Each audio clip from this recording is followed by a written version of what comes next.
global affairs, geopolitics, national affairs, the politics of that, things we can put our hands on and get something done with. Yeah. Here goes the link right here. And you just let me know. It doesn't matter your background, where you're from, or anything, as long as we keep the discuss. They just don't seem to think people should have to pay that much for it. And again, we're talking about life-saving medicines, things people need to improve their lives, to make their daily life, whatever life they have left, a quality one, especially the elderly. So it's interesting how Biden, he keeps homing in on that, and I'm actually happy for that because you don't hear Trump saying a damn thing about things that affect everyday people, like prescription drugs. By the way, that affects a lot more people than many of the topics Trump speaks on. Uh, it's not prescription drugs and the price and the cost. It's not a topic where a lot of people fight and get angry over or shoot each other. It's not like the gun situation where you have mass shooters or you have people committing political crimes. No, you don't get that kind of left and right thing.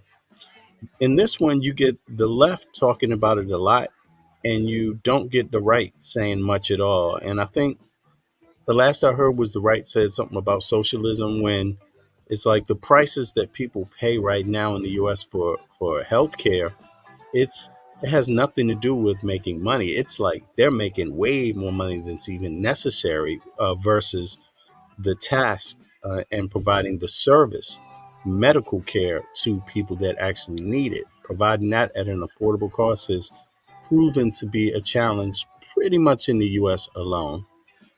Although the US is, you know, seems like it's raking in loads of money. That's another topic the GOP doesn't really want to get into detail about, like how much money is it really? Because they talk like the U.S. is going broke when anybody that knows economics and looks at the U.S. GDP knows the U.S. is doing better, far better economically than most nations on Earth. Um, how much goes to waste? Well, you can see it doesn't go to infrastructure. Um, what a person calls waste, you never know. But definitely didn't go into infrastructure before Biden did this. What is it? $1 trillion plan, infrastructure plan. Things like that affect every American citizen that walks up and down the street. Clean water, Detroit. We can't have clean water without clean pipes, without up to date water systems. Can't have safe roads without Please infrastructure. welcome Prince Okay, here they George's go. County Executive Angela Also Brooks.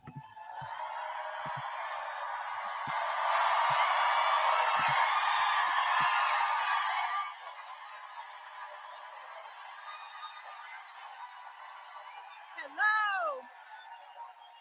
Well, good afternoon and hello.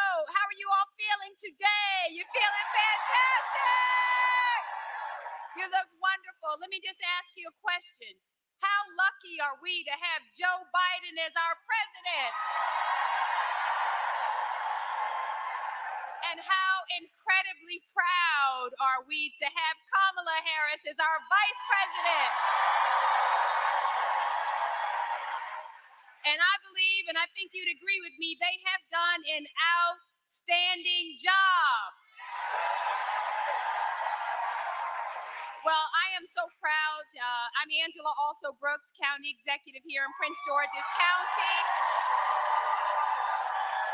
And we are Prince George's proud to have the Vice President and President here today to discuss the tremendous progress of their Okay, administration. okay, that's Today, the PG County. President and That's right Vice outside President are DC. here to discuss all of the work that they have done to lower costs for Americans.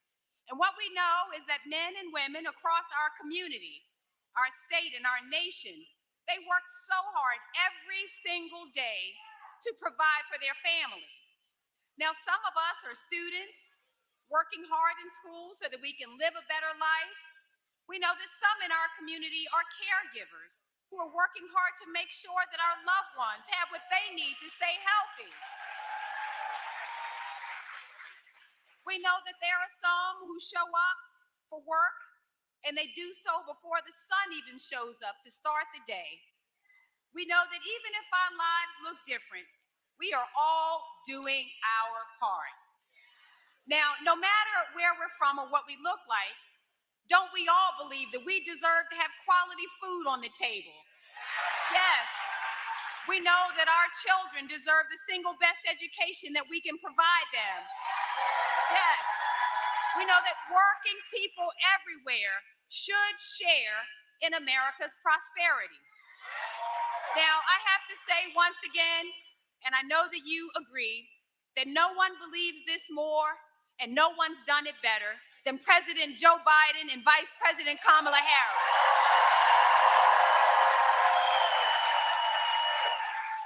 They have worked tirelessly every single day to lower costs for hardworking families. In fact, lowering costs for Americans is the #1 priority of this administration. And it's clear they're making progress. Now, President Biden and Vice President Harris have successfully, and this is so significant, capped the out-of-pocket cost of insulin at $35.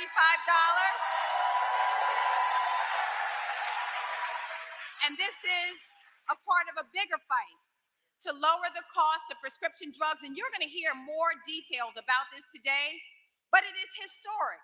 It is historic for those who have done everything right, those who are like my parents, who've done everything right, who have aged only to find that they cannot afford the cost of out-of-pocket prescription drug medications. Well, the Biden-Harris administration has answered. 10 new drugs now will be lowered as a result of their work. And guess what? They have not stopped there. They've defended Social Security, which, yes, one of the most important social programs of our lifetime, has been protected. Have protected our seniors now for 89 years. They have also, for those who've been asking, everyday hardworking people, how do we afford the cost of living? You should know that they have likewise lowered overdraft fees, holding banks accountable when they try to take too much. Now, we're here with some students and some who've been in college or graduate school a long time ago, but let's hear it now for how they have improved the student loan system, helping thousands of borrowers. Yes. Promise made, promise delivered, that they have helped thousands of borrowers to erase their debt while holding loan servicers accountable. Now, they have also cracked down on all kinds of price gouging, junk fees, and what have you heard of shrinkflation? This is something also that they are working on. And for those who don't know what that is, have you bought a box of cereal lately, only to discover that what's in the box is getting smaller and smaller and smaller, right? Yeah, that the greedflation. That means you show up now at the grocery store. How many know that grapes are $9 in the grocery store? So they're cracking down. And guess what? They've never lost sight of Let me ask you all this. Are gasoline cars and vehicles being used to deliver these goods all across America? And so, wouldn't it be wise to have diverse energy needs for cars, vehicles, homes, so that the more competition in the market would drive the prices down? Wouldn't that be wiser? Or do you think the prices, having gasoline, as expensive as it is, as much as people complain about it, do you think that that kind of underpins a lot of the inflation in the country? Let me know your thoughts on that. Thanks. fact. America does well when Americans are thriving. So let's thank President Joe Biden and Vice President Kamala Harris for their tireless efforts on behalf of hardworking American families. And I'd also like to say on behalf of Prince George's County, how grateful we are that this is the third time their administration has visited Prince George's County in just the last 2 months. Yes.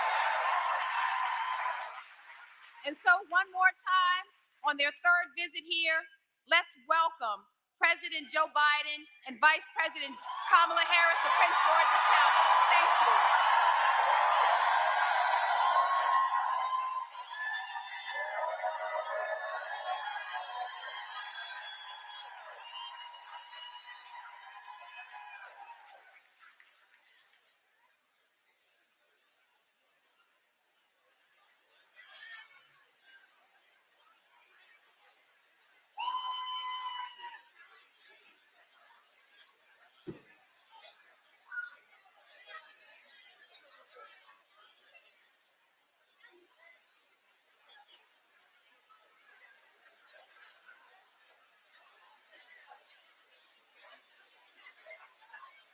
Please welcome Center for Medicare and Medicaid Services Administrator Chiquita Brooks LaSure.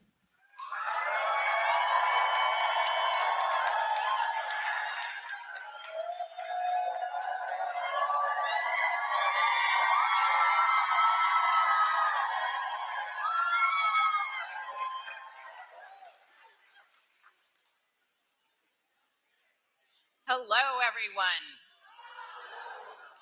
I'm Chiquita Brooks LaSure, the administrator of the Centers for Medicare and Medicaid Services.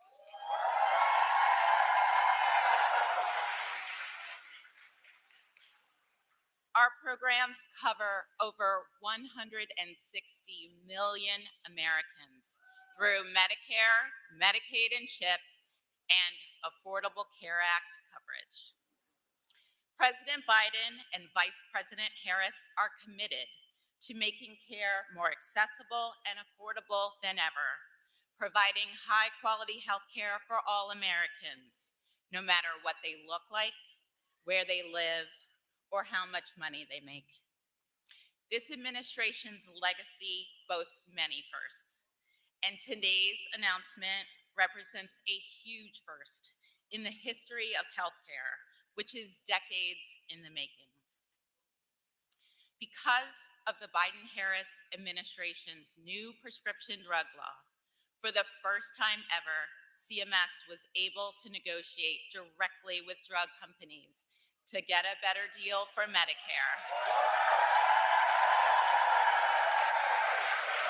And we did it.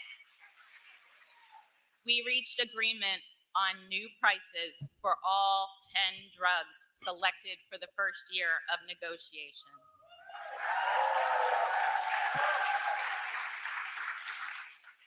These 10 drugs are some of the most costly and frequently used drugs in the Medicare program.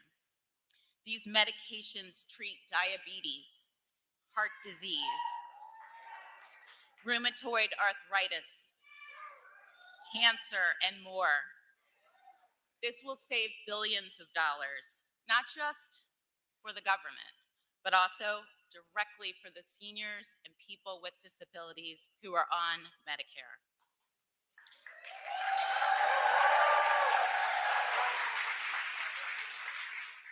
These savings will also help protect Medicare for the long term, so it's just as strong for our children's children.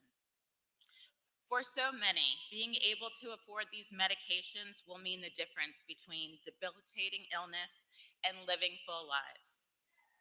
These negotiated prices, they are not just about costs. They are about helping to make sure your aunt, your mother or father, your grandfather, or you can live longer and healthier.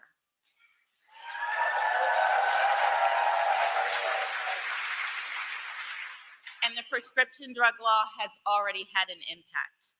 Today, people with Medicare are already receiving meaningful savings on prescription drugs like insulin and vaccinations, so that people don't have to choose between life-saving medications and other basic needs.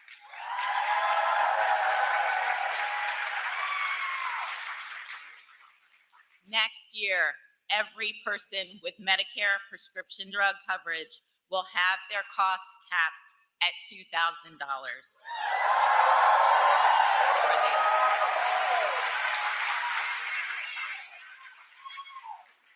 And the 10 drugs that we're announcing today are just the beginning. CMS will be negotiating the price of more drugs in the coming years. We thank President Biden and Vice President Harris for their tireless dedication to improving the health of all Americans.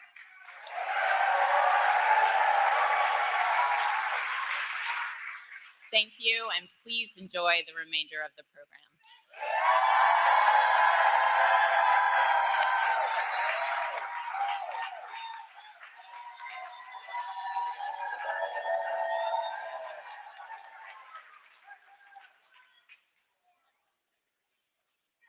Please welcome Department of Health and Human Services, Secretary Javier Becerra.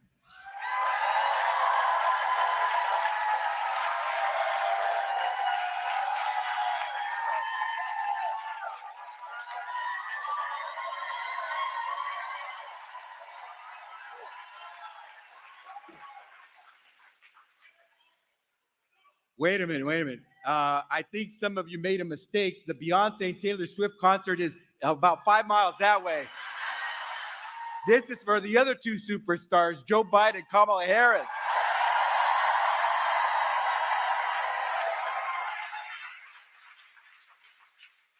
Okay, I'm going to tell you something you already know. We pay way too much for prescription drugs in America.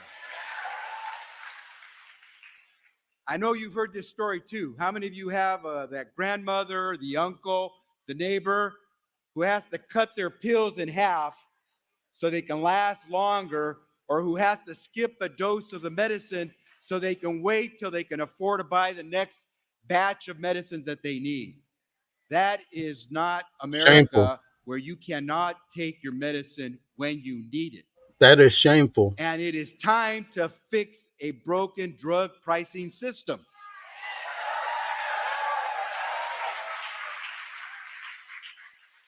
So guess what? Someone is doing it. President Joe Biden made a promise.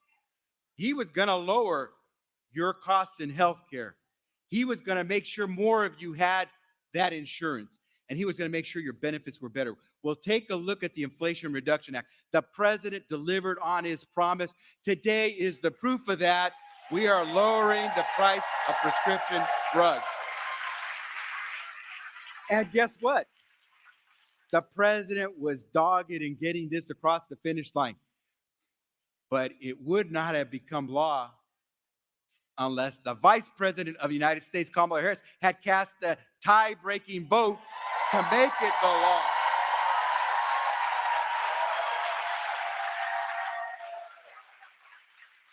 So if you or someone you know is getting insulin today for your diabetes at $35 or less a month, thank you, Joe Biden, and thank you, Kamala Harris. If you know someone on Medicare who today didn't have to pay a single penny to get that shingles vaccine, you don't want shingles, that shingles vaccine for no cost, thank you, President Joe Biden. Thank you, Vice President Kamala Harris. And if you happen to be one of those unfortunate Americans who has cancer but is fortunate to be on these cancer drugs that might save your life but cost thousands of dollars, and next year, starting next year, the most you'll have to pay out of pocket in Medicare is $2,000 altogether. Thank you, Vice President Kamala Harris. Thank you, President Joe Biden. And I know someone here will recognize the name of Januvia. That is a drug that treats, there we go, there's a hand that went up right there. As you know, that's a drug that treats diabetes, right? You know how much the company that makes Januvia lists it as its cost? $527. Well, we engaged in negotiation because we think we can get a better price. At the end of our negotiations, you know what price they're going to charge Medicare? $113. That's a 79% savings. Some of you may know about the drug Farxiga. And they still making loads of money. That's to treat heart and kidney disease.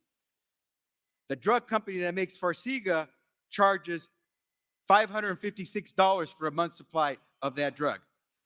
We negotiated that drug for Medicare, $178.50.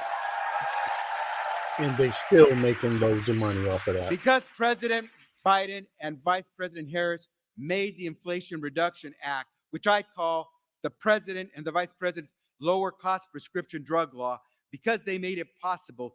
Today, we can talk about these drugs that you and I and your loved ones need, costing far less, so you can afford to take them as you need them, not cut them up in half, not have to skip a day, because you deserve to have your health regardless of what some drug company wants to make in profits. That's what your right is under this president and this vice president.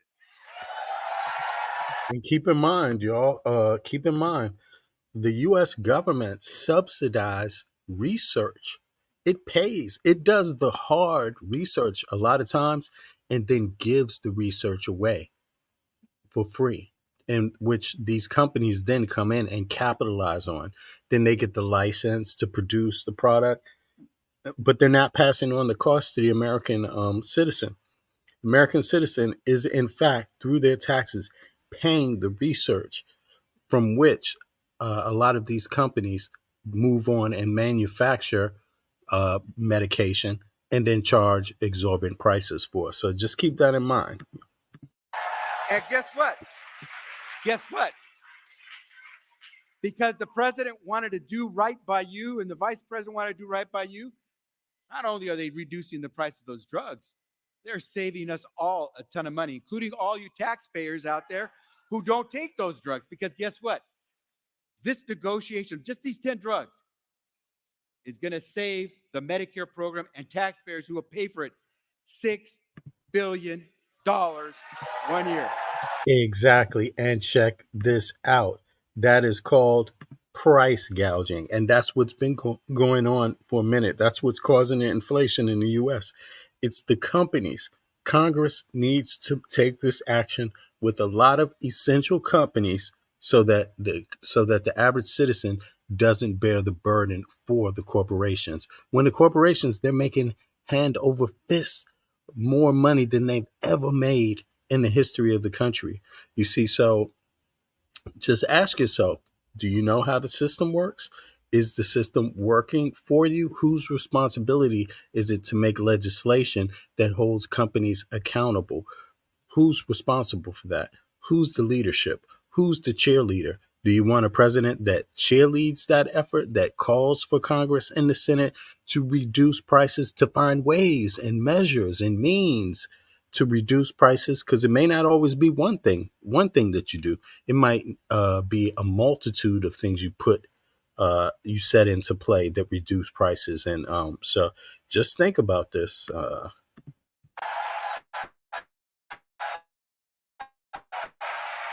And those Americans who take one of those 10 drugs today, you pay out of pocket some of your money because sometimes you have to pay some of the money beyond what Medicare pays for you. Those Americans, when these prices take effect, because they won't take effect until January 1st, 2026, but when they do, you all are going to be saving, just in these 10 drugs, about $1.5 billion out of your own personal pockets. I mean, imagine what the difference is every month from $500 to $100 for medication. It sounds to me like you might save $400 a month just for one particular type of medication, in some cases. That's a lot of money. And also think about how the system worked before this change in the law, how much money was wasted, how much, they did all this playing around and just to try to confuse the American voter into thinking that they want to protect the U.S. from socialism. No, man, that's just called humanitarian civil democracy. That's all that's called. It means you don't have to make hand over fist in every product you sell when some of these things are life essential medications and goods that people need. I mean, come on, what is this? American people don't let your congressional representatives or in the Senate or persons running for the presidency, don't let them confuse you into thinking you don't deserve better and you don't deserve more, because people in other NATO nations have been getting better and have been deserving more and getting more the entire time. Meanwhile, Americans have been left out of these changes, these essential changes. It's sad. It's sad, actually. And so But kudos to the Biden administration. it makes a difference who's leading this country. And I believe you are ready to see more people like President Joe Biden and Vice President Kamala Harris who want to work for you. And you want people who make a promise and keep it. And we all are going to work really hard because we want to continue to drive down the price of those prescription drugs. Let us do it together under the leadership of our leaders, President Joe Biden and Vice President Kamala Harris. Thank you all very much. Why does the U.S. citizen subsidize companies to create, to do the research that then turns into medicine, right? And then the same companies that benefit from the research and sell it all of a sudden want to make hand over fist off of the same taxpayer that already helped them produce their product in the first place. See, this is not the way it worked, 100 years ago, 200 years ago. Today, the US government, since it is a powerful entity, it steps in and does research where private corporations fail. That's the government's responsibility. But in the US government, when they do that, they're putting more hands and feet on a project than any other place in the world. Hence, the research is heavy. Hence, American corporations that make pharmaceuticals benefit from that research because they wouldn't even be able to afford to do it themselves. That's how it actually works, folks. All right, here we go.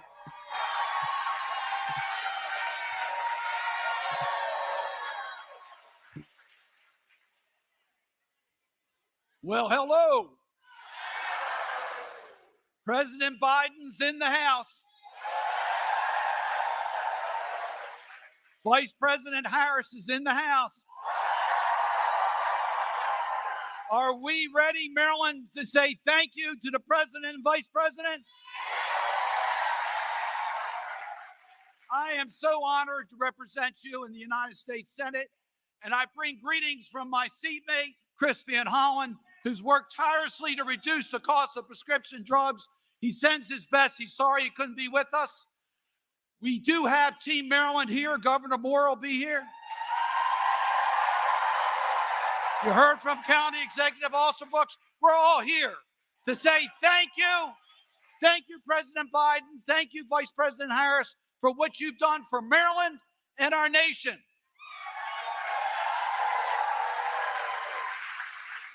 You stood by us during the tragedy of the Key Bridge, being with us every step of the way. You protected our Chesapeake Bay. You passed legislation, the PACT Act, to help our veterans. You've helped us with building an infrastructure in our country. You protected jobs with the CHIPS and Science Act. You took on the gun industry with the Safer Communities Act. And 2 years ago, we signed into law the Inflation Reduction Act. We're here to celebrate that. We're here to celebrate what that means. Because as Secretary Becerra just said, it's going to help us control inflation. How? Reducing $6 billion of unnecessary taxpayer costs in the first year with negotiated prescription drug costs. That's a big savings. Thank you, President Biden. Thank you, Vice President Harris, for getting that done. The Inflation Reduction Act helps us, puts a cap on out-of-pocket prescription drug costs. It's going to save you money.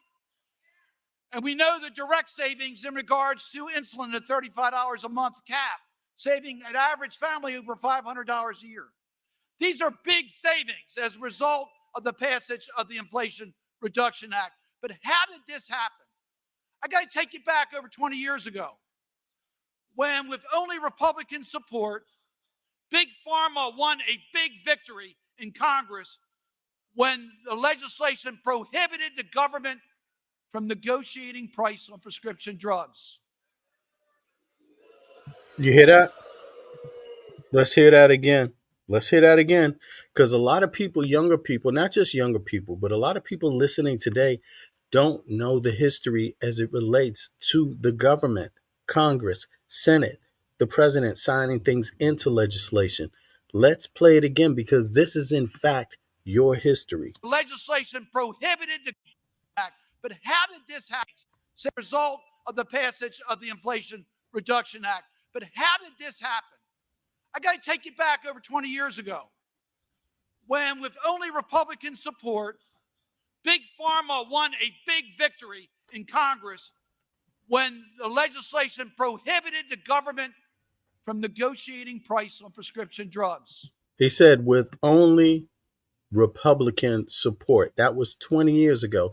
That's why the companies could sell these medications at any price they want, hand over fist, regardless of what it cost them to make. In other words, the restraints were pulled off of the companies via the legislative branch. They now say you could charge whatever you want.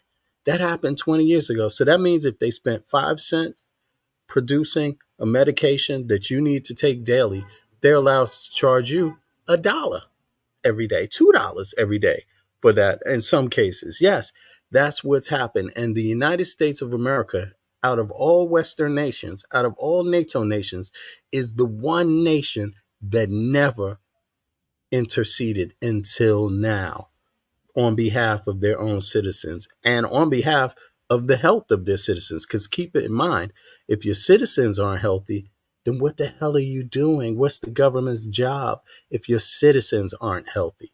See, it's one thing to want to build a wall.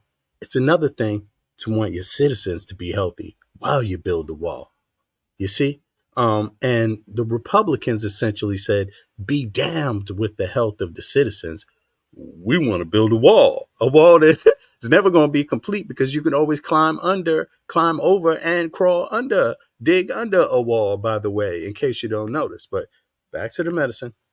Won a big victory when, with only Republican support, Big Pharma won a big victory in Congress when the legislation prohibited the government from negotiating price on prescription drugs.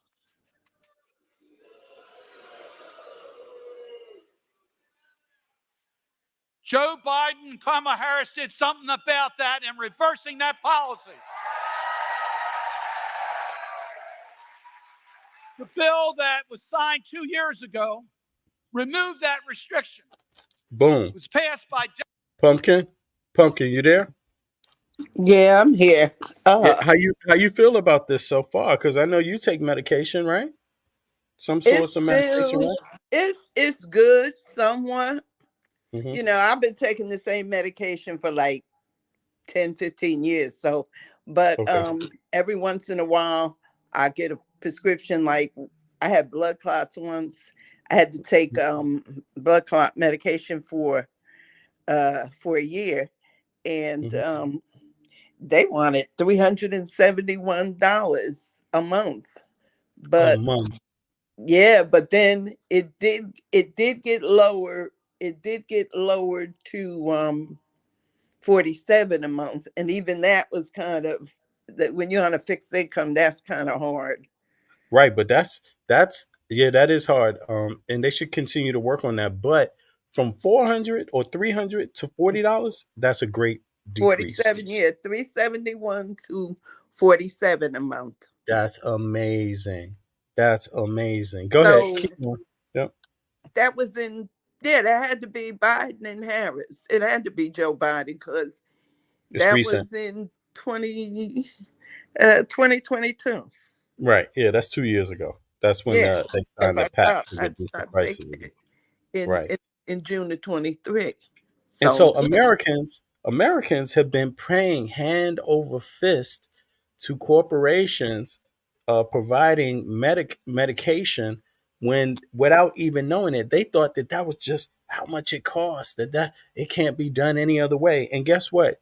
Even when they're reducing it, they're still making money hand over fist. People don't realize that. Go ahead. Go ahead. the insulin, my mom was a diabetic, and the insulin years ago, I'm talking like in the 60s, Hmm. 60s and 70s, was 125 a month. So I can imagine what it's like now. But they have programs. I don't know if they have it anywhere else, but it's called it's a Lifeline program. It takes up the slack, like with Medicare doesn't pay for everything, and that's what people don't know. So they have what they call the donut hole. You have to spend $2,000 or something to get medicine, and then they have this program, Lifeline program, that takes up the slack, but you still wind up paying. You still You know wind what? up paying something. But You I know don't what? know what insulin costs now, but that $35 a month is good for You know insulin. what, Pumpkin? Guess what? Just the mere fact that I don't live in the U.S. anymore, that I live outside. I live in Denmark, in Copenhagen. I don't pay Uh-huh. anything for medication. Nothing. Right. Nothing from any. If it's medication about an illness, a sickness, that I'm going to have. I mean, of course, if I have a rash, I pay for that medication. But I mean, things like insulin, things like high blood pressure medication, things like all these kind of things. No, we don't pay it at all. Once you've been diagnosed with an illness, you don't pay for the medication. And where I'm at. When I Yeah. was working, I have asthma too. And my Mhm. medication, the medication I was taking was costing, if I paid for it cash, it was $790 something a month. Mhm. But I was working and my job, because of we had a union and all that other stuff. Uh, Mhm. when I started, I was paying $5 for each prescription. Now, Mhm. mind you, I only had 4 prescriptions, but it was costing me all that money. It would have cost me all that money. So I paid $20 a month. Then eventually it went up to $10 a month. I got kind of upset for each prescription. I got Mhm. kind of upset, but then a friend of mine, older friend of ours, the family, she was like, "My God, you better be thankful. $40 is not a lot compared to $790 something." So Right. and Right. then too, once during the summer we went to Canada, because I live like 12 hours away from the Canadian border, and Mhm. we went to Canada, and one of the kids we were with, he fell off the trolley, hit his head and everything, had a concussion. So he stayed in the hospital in Canada at night. So we all had our health cards, our insurance cards with us. The doctor got very insulted. He says, "No, you don't have to pay." They never sent a bill. They never did none of that. And we found it strange because we tried, the kid tried to give him the health card to pay for it. And they Right. got very upset. They got very upset. They said, "Well, we don't charge for medicine." I Yeah, was, you know something? And it's also the same here where I'm at in Denmark, right? It's for these kind of what do they call it? Life threatening help, you don't pay for that. So that means as long as whatever if you get brought in because of an accident, if any of that, those kind of right. situations, as long as you're alive, as long as they can get you back up to where you can function and you can continue your life, after that they don't have an obligation to take care of your medical care, but before that they do. So any type of life threatening help, they're going to give it to you. It doesn't matter, for free. That's the law. So even where I'm at, the moment you drop out on the street, any visitor, any tourist, any person, they everybody takes that serious. Like, you're allowed to go to the hospital and get your help. Now, after that, when it comes to things like high blood pressure and all of that, shit, we've been paying what the prices are regulated here in terms of healthcare. Medication is regulated. So we have companies. The companies sell medication to other parts of the world as well. They also do research here that they sell to other parts of the world for medication to pharmaceutical companies, and and they're able to make a lot of money. At the same time, they're able to provide the citizens with low cost medication. So Yeah. yeah. Medicine here is crazy. And the EpiPens that you have for the asthmatics have for food, because I have food allergies also. Oh, And let the me oh, go ahead. No, Keep I going. was I'm going to sorry. say the cost of the EpiPens are so expensive. That's when if you happen to have anaphylactic shock will kill you. And this kid, he his girlfriend ate a peanut butter and jelly sandwich, Hmm. and he didn't eat it, but he kissed her, and he was so allergic to it that he went into anaphylactic shock. He used his EpiPen, but it didn't work. He wound up dying because they come to find out it was so expensive and it was outdated. It had expired and he couldn't afford to pay for it, but he kept it. You see what I'm saying? So Right. people here, they die from it. The kid wound up dying. He didn't eat the peanut butter. The girlfriend said she had a She peanut just butter got and right. jelly Yeah. sandwich, and he kissed her. Right. But that can And happen. It yeah, can happen. Yeah. Okay. Well, let's go on. Let's hear the governor now of Maryland. who is it? Oh, this is the What's governor of going on, Maryland. Maryland? He's newly elected. What's going on, Prince George's County? Man, I love y'all back. I love y'all back. Listen, I'm ready. Y'all ready? I got to tell you right now, we got a couple folks who are back here. In a few minutes, you're going to hear from not just the 46th President of the United States, Joe Biden. You're also about to hear from the 47th President of the United States, Kamala Harris.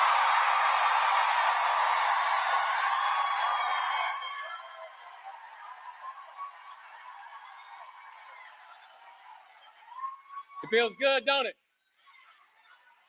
It is great to be here. It is great to be here in Prince George's. It is great to be here at Prince George's Community College.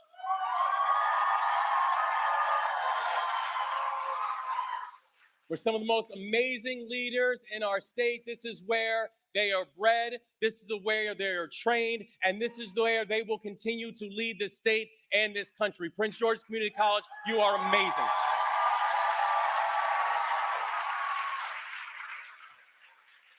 And I got to tell you, it also feels good to be here, particularly for the kind of announcement that we're about to make. I love you back. But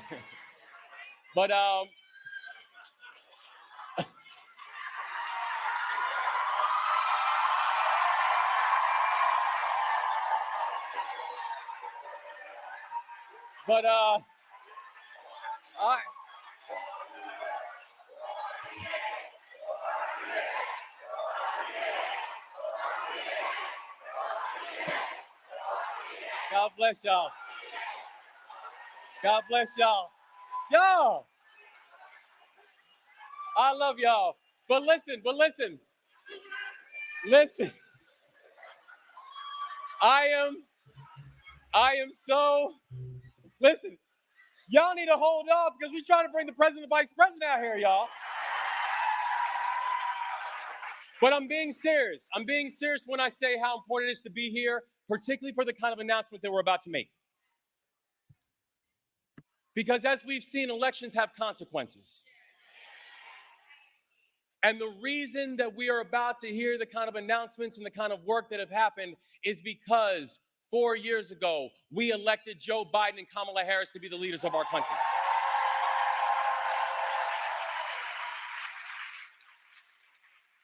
And it means a lot being here because what people might not know, I was born less than 20 miles away from where we're standing right now. And some of my earliest memories were right in these areas. And some of my most traumatic memories. Because when I was just 3 years old, I watched my father die in front of me because he didn't get the health care that he needed.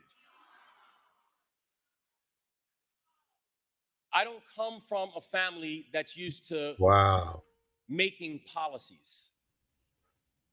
Right. I come from a family that's used to suffering the consequences of them. Facts. And so to be here in this moment, I'm here to say that this moment right now, this is personal. And it's exciting to know that we have an administration who sees us and who fights for us.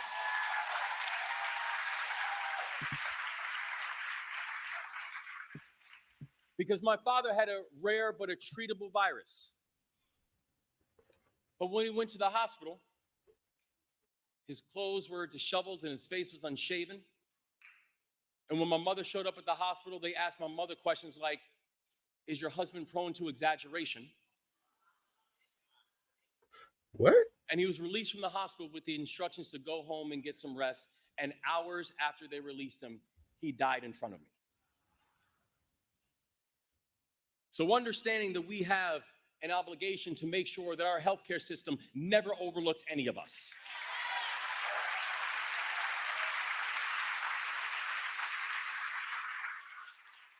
Knowing that for so many of us here today, we have been shaped by a brokenness of a healthcare system. Yep.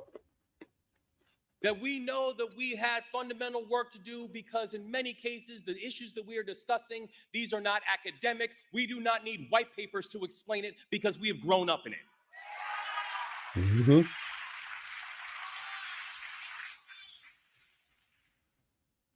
So today is an important moment because this is what we know. Today is a chance for us to go from being unseen and untreated, for so many people to not have an opportunity to have basic insurance or know that basic insurance is something that is affordable. Today is a day to know that because of the remarkable leadership of President Biden and Vice President Harris, that this country continues to move forward, and we can and we will be a country that sees all of us and not just some of us.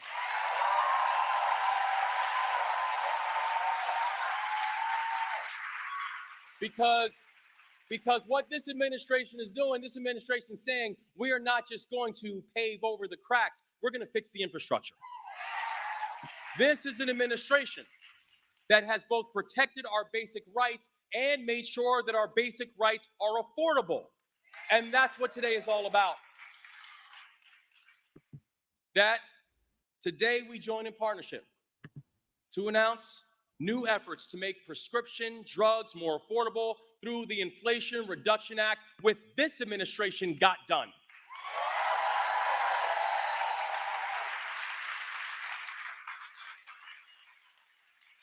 It is going to ensure that in these United States, that access to critical medication isn't a privilege that is established for a certain few.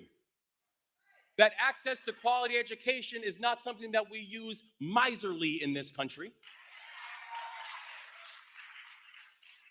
Facts. But it needs to be something that we all can afford. And we know the movements of this administration that this is not the first and it won't be the last. And they know that in our Maryland, they have a full partner inside this work. Mm-hmm.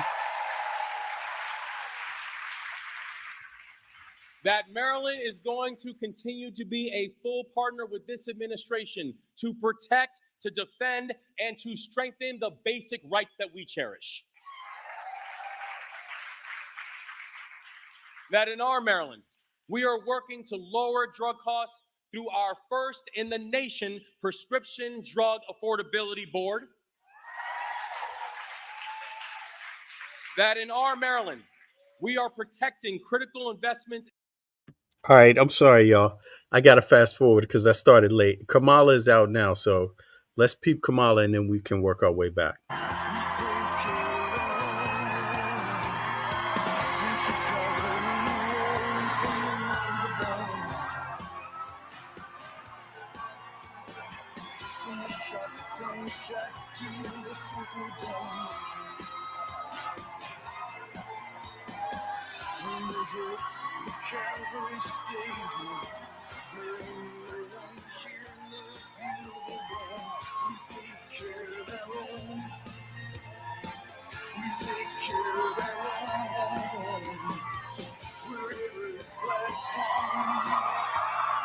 Wow. We take care of our own. Good Wow. afternoon, everyone. Can we please applaud Judy?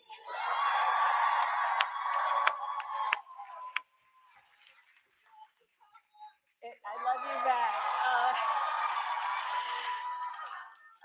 It's good to see so many friends. It is good to see so many friends. And I want to thank you. Thank you. And let's please thank you. I love you back.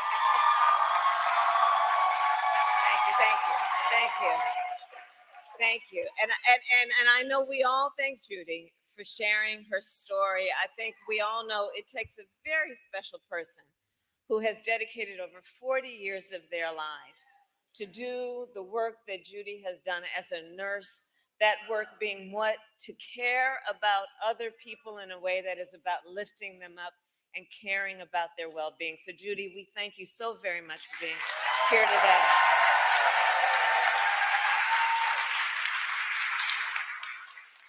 I want to recognize the incredible Governor Wes Moore.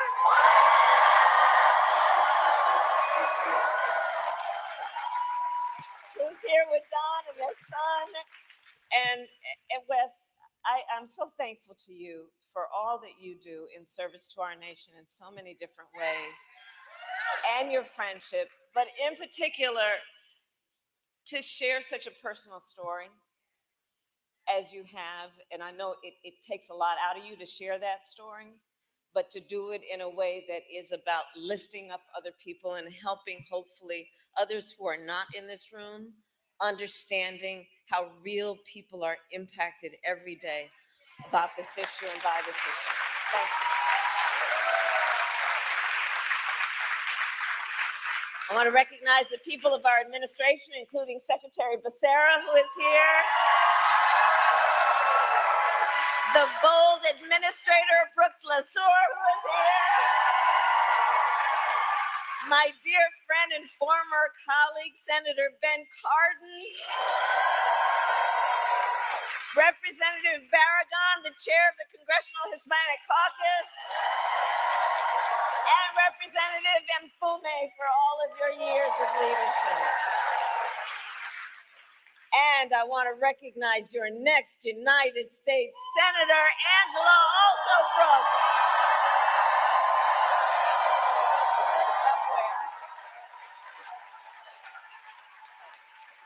And I've worked with her over the years. I'm telling you, Marilyn, you're going to do a great thing when you send her to the United States Senate. And of course, I could speak all afternoon about the person that I am standing on this stage with.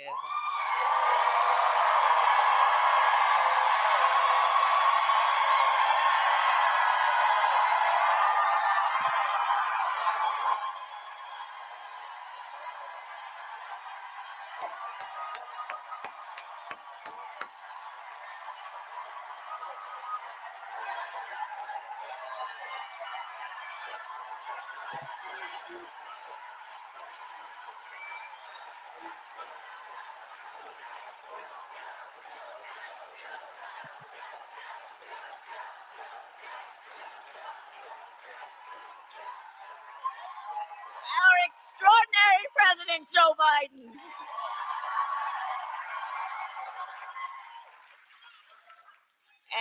He's going to speak in a minute, but there's a lot of love in this room for our president. And I think it's for many, many reasons, including few leaders in our nation have done more on so many issues, including to expand access to affordable health care than Joe Biden.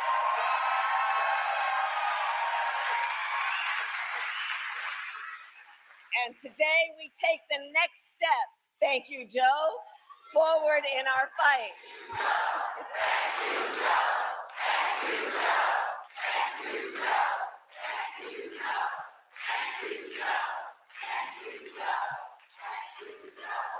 So we believe deeply every senior in our nation should be able to live with security, stability, and dignity. And so in the United States of America, no senior should have to choose between either filling their prescription or paying their rent. That's the subject of today. Because we know for far too long, far too many of our seniors have struggled to afford their medication. And as a result, seniors have been forced to spend their time trying to figure out how they are going to be able to fill a prescription like insulin based on the doctor's prescription, which is about saving their life, or whether they'd have to ration their pills to be able to make it stretch through a month. And why, we all know, but let's ask, why are prescription drugs so expensive? I will tell you. Well, one big reason is for years, Big Pharma has often inflated the price of life-saving medications, often charging many times what it would cost to make just to increase their profits. And millions of Americans have suffered as a result. My entire career, I have worked to hold bad actors accountable and lower the cost of prescription drugs. As Attorney General of California, I took on pharmaceutical companies for deceptive marketing and illegally inflating the cost of drugs, and we won billions of dollars. As a United States Senator, I fought to pass laws that would make healthcare more affordable and accessible for all Americans. And as Vice President, together with Joe Biden, our president, we finally addressed the longstanding issue that for years was one of the biggest challenges on this subject, which was that Medicare was prohibited by law from negotiating lower drug prices. And those costs then got passed on to our seniors, but not anymore.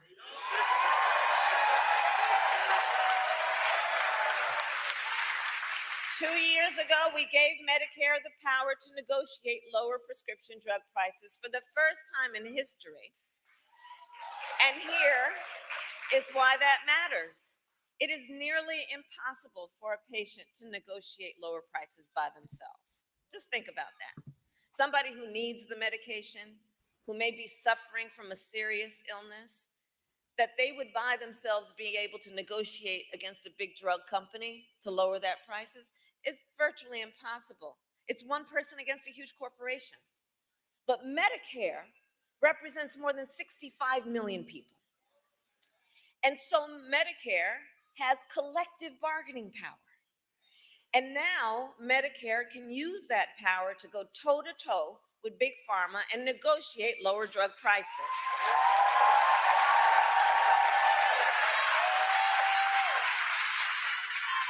Thank you, Joe.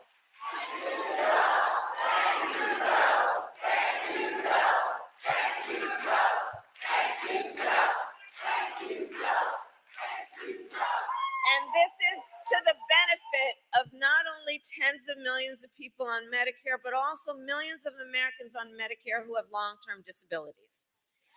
And understand, as a result of our negotiations, the government will also pay less than for prescription drugs. And think about what that means in terms of helping taxpayers save money, whether or not they take these medications. So all of this is to say, 2 years ago as vice president, I was proud to cast the tie-breaking vote that sent the bill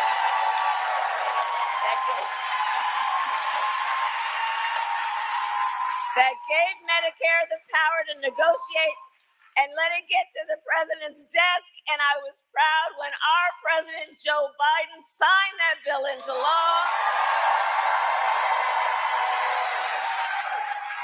In the 2 years since, we've been using this new power to lower the price of life-saving medications. And now to announce the result of those negotiations, it is my eternal and great honor, I have to tell you, to serve with this most extraordinary human being and American and leader, our President, Joe Biden. We take care of their own. We take care of their own. Wherever this flag's flown, we take care of their own. From Chicago to New Orleans, from Memphis to the bone. Thank you, Kamala. Well, I love you guys too. I've been waiting for this moment for a long time. First time I sponsored a bill to let Medicare negotiate the price of drugs was in 1973 as a freshman senator with a guy named Frank Church from the state of Idaho. Folks, I have an incredible partner. The progress we've made, she's going to make one hell of a president.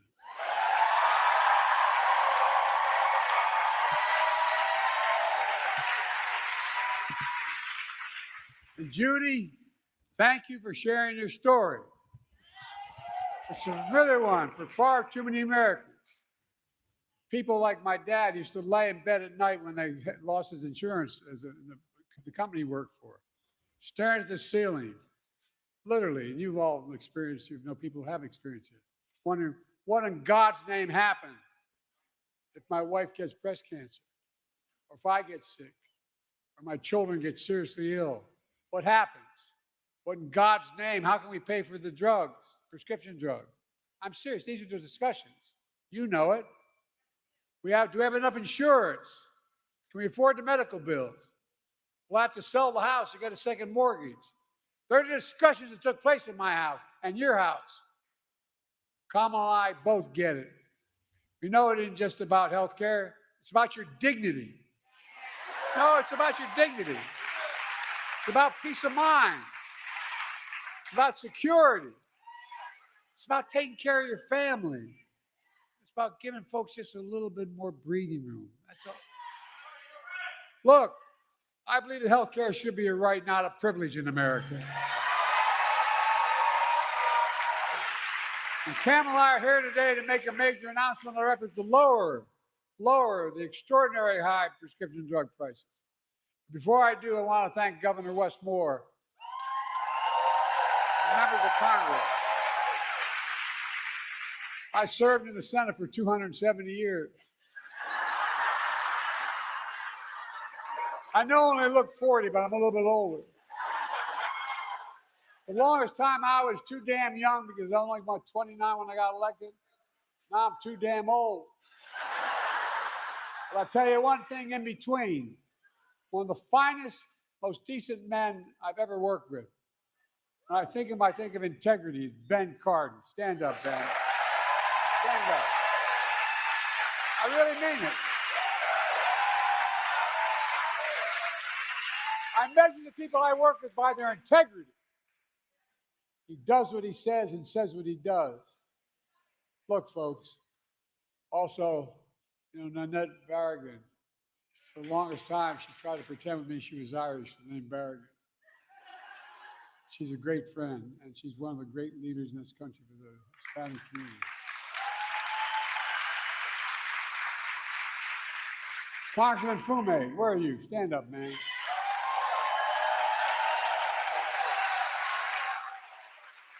I've never once gone to this man and asked for help, and I haven't gotten it. Not one single time. Thank you, pal.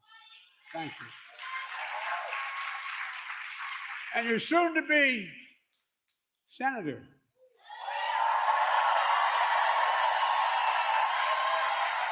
Where is she? The hell of a lot easier job than being a county executive. I was a county official. They expect you can solve every problem. You don't have the authority to do it. You don't have enough money. But I'm looking forward. I told her I campaigned for or against whichever helped the most. Along with members of my administration, Javier Becerra, HHS, Administrator Brooks LaSalle, CMS administrators here today. And let me say something. We're all thinking about my good friend, and he is a really good friend for a long time, Steny Hoyer. He represents the western shore of Delaware. Y'all think we're kidding. We have that fight all the time. I wish him a speedy recovery. I understand he's doing well. Folks, this is a fight all of us have been fighting for a long time, taking on Big Pharma. We pay more for prescription drugs. It's not hyperbole. We pay more for prescription drugs than any advanced nation in the world. I could take out an Air Force One, and if you have a prescription from a drug company in America, fly you to Toronto, Canada, fly you to Paris, France, fly you to Belgium, fly you anywhere around the world, and get you the same prescription for the same company for 40 to 60% less than we pay for it here. Exactly. Yep. Americans need to know Too many that. Americans can't afford the drugs they badly need for life and death. So they skip doses, cut pills in half, forego prescriptions entirely because the prescription drugs are totally unaffordable. The woman you met, the nurse you just met, she paid $900 a month. Well, guess what, man? She's going to pay nowhere near that. $9,000. She's going to pay, guess what? Beginning January, every single prescription drug she has, including, God forbid, if she needs a really expensive drug like a cancer drug. Maximum she ever has to pay is $2,000, period.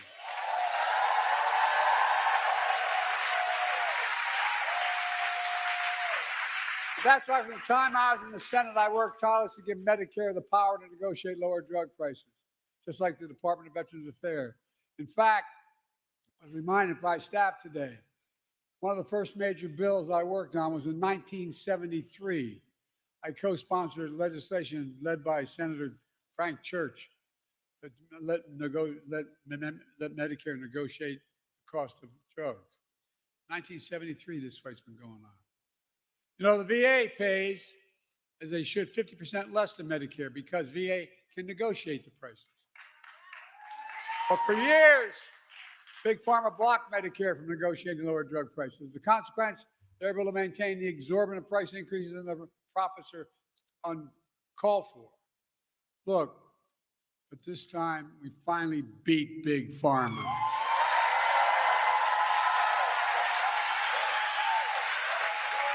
And I might add, with no help from Republicans, not a single Republican voted for this bill, period. Not one in the entire Congress. Damn.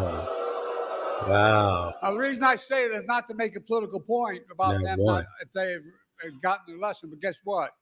The guy we're running against, what's his name? Donald Dump or Donald. Trumpty Dumpty. They want to get rid of this, what we passed. They're fighting to get rid of what we've just passed. No, I'm serious. No help from Republicans passed the Inflation Reduction Act thanks to the tie-breaking vote of Kamala made it possible. Folks, it really matters. For example, take the insulin needed to treat diabetes. The guy who invented that insulin 100 years ago didn't put a patent on it because he wanted it to be available for everybody. He didn't even patent it. Well, guess you know how much it costs those companies to make that insulin? $10, T-E-N. That's the God's truth. $10, number one. Number two, to package it and ship it, you might get it up to $13.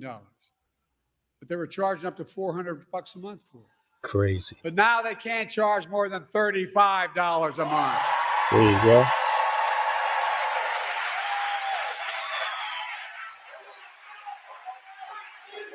It's a big deal. No. Look, $35 a month. These guys still make enormous profits. That's 3 times what it costs them to make it. The initial legislation capped the cost for everyone on who needed that insulin. How many of you know anybody needs insulin for diabetes? Raise your hand. Okay, well, guess what? The next 3 months we got here, I'm not leaving here, and Kamala, when she's president, going to make sure if we don't get it done, everybody should qualify for that $35 a month. Every American. I mean it. Folks, that's not all. The same law we wrote, means starting in January of this year, every senior in the United States of America, no matter what their cost of drugs, and like I said, some of these cancer drugs are $12,000 a year. Every single penny they spend, they never have to spend more than $2,000 a year for all drugs. All drugs. And we're going to fight to make sure everyone qualifies for that as well. Look, all together, our reforms not only save lives, but here's the point people don't talk enough about. It saves the taxpayers billions of dollars. What we've done so far will save the taxpayers over the next 10 years $160 billion. Taxpayers lowering the debt. I mean it. Because they don't have to pay the exorbitant price that Medicare had to pay before. They're going to pay $35 instead of $400. Folks, and those savings are only going to increase for American taxpayers because it matters. Look, but that's not all the Inflation Reduction Act did. Last summer, I announced under that law, Medicare is going to select, and it's already passed law, 10 drugs a year, going up to 20 till we get every single drug every year. Drugs treat from everything from heart failure, blood clots, kidney disease, arthritis, blood cancers, and more. And today, I'm proud to announce that Medicare has reached agreement with all manufacturers on all 10 drugs selected in the first round of negotiations. The new lower prices for all 10 drugs will go into effect in January of 2026, not this January, next January. Negotiations cut the price of these 10 drugs for Judy and others who are Medicare nearly 40 to 80%, depending which drug it is. Let me give you one example. Non-insulin diabetes drugs cost $530 a month. Some of you may know that. Guess what? It's now only going to cost $115.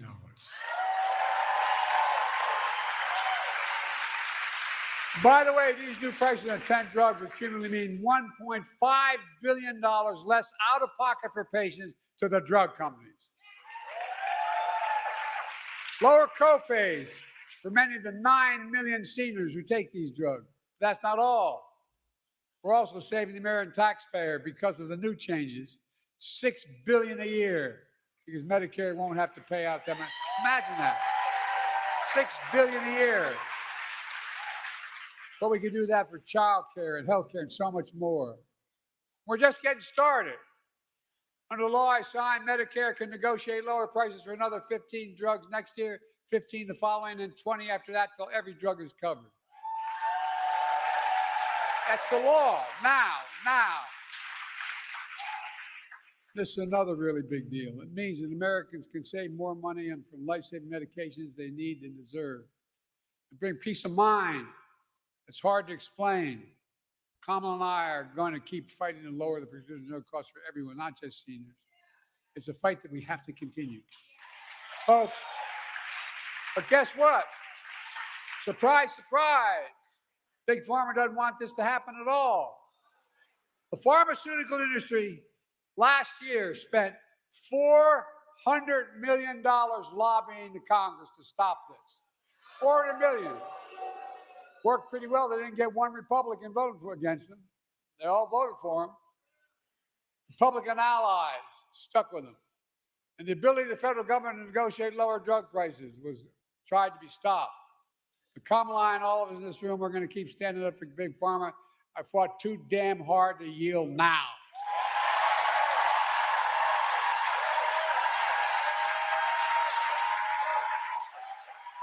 We're not backing down. And get this, you may have heard about the MAGA Republican Project 2025 plan.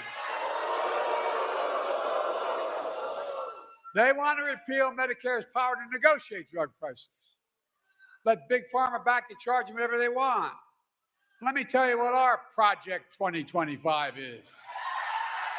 Beat the hell out of them. I mean it.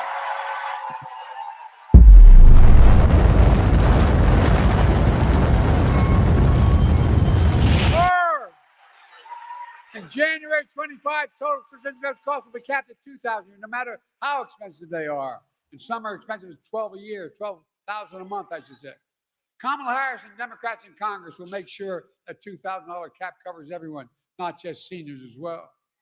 Insulin costs just $35 for everyone, not just seniors. Our Project 25 will lower prescription drug costs for you, your families, instead of handing Big Pharma a big blank check. And look, and in the process, this is what we don't talk enough about, I don't think. In the process, we're going to save the taxpayer. The budget's going to be reduced by hundreds of billions of dollars. Hear me? Hundreds of billions of dollars. Just the first year, the first thing we passed, is $160 billion less that the government's going to have to pay out to farmers. But guess what? It can pay out for education, it can pay out for healthcare, it can pay out for so much more, or it can just simply reduce the deficit. He has exploded. Price gouging. That's what they've been doing. That's what I call a win. Folks, there's more. My predecessor and his MAGA friends in Congress tried to repeal the Affordable Care Act, which is different. Obamacare. They tried to repeal it over 50 times. We stopped them. Along the way, I made the Affordable Care Act even stronger, protecting a million more Americans with pre-existing conditions. And guess what? There's over 40 million. MAGA Republicans in Congress don't want to cut Medicare, and so they want to cut Medicare and Social Security. Why? They want to give another, here's what they're proposing, just so you know what the budget is. They're proposing another $5 trillion tax cut for the mega wealthy. By the way, this guy we're running against, when he was president, he gave a $2 trillion tax cut to super wealthy. You know what that was? He generated the largest deficit any president has in American history. I love these Republicans talking about cutting spending. You know, we have 1,000 billionaires in America. You know what their average tax they pay is? 8.2%. Introduced a bill to say that you have to pay a minimum of 25%. You know what that would raise? $500 billion over the next 10 years. Imagine what we could do with that. Imagine the taxes we could cut for ordinary people. Well, look, Kamala and I have a better idea. We're going to protect Medicare and Social Security and make sure the wealthy pay their fair share. That's how we're going to pay for it. And by the way, that means making the tax code fair. Look, in addition, we're also announced steps to crack down on anti-competitive practices in healthcare. How many of you know we've been going after things called junk fees? Junk health insurance plans. That ones that look affordable. When you take the cover off, you find out there's a number of hidden costs. We're going after them and trying to get rid of them. We're also cracking down on surprise medical billing. For example, when a patient goes in the hospital for surgery, if it turns out his anesthesiologist is not in his network, you're going to get a surprise bill for another $1,000. But we're stopping that too. We're protecting a million healthcare providers.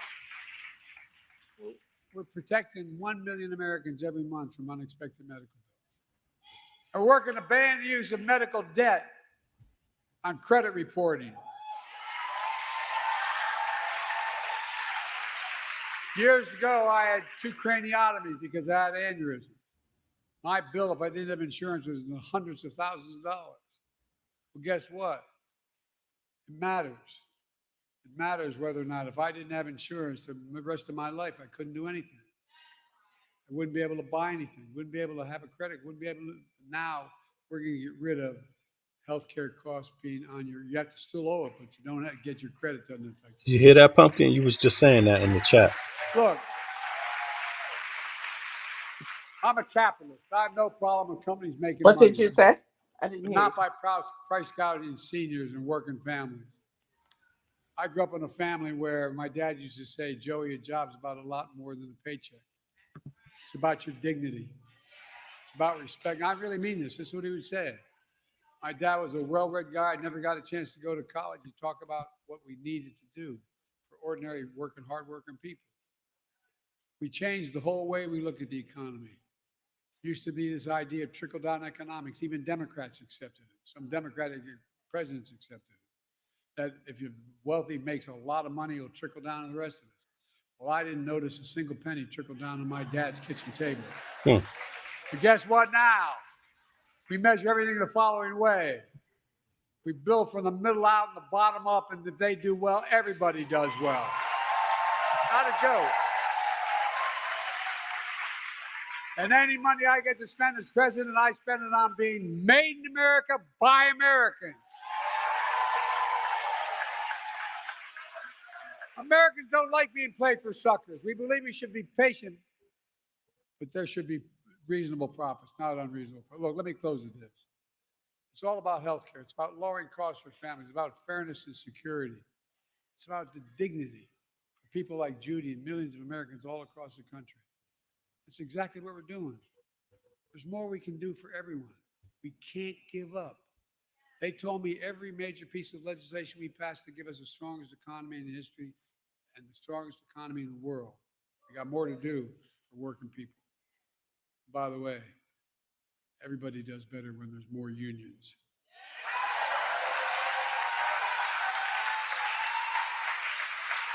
But we're finally getting it done. We can't stop now. We just have to remember who in the hell we are. We're the United States of America. There's nothing beyond our capacity in this country when we work together. Nothing. I'll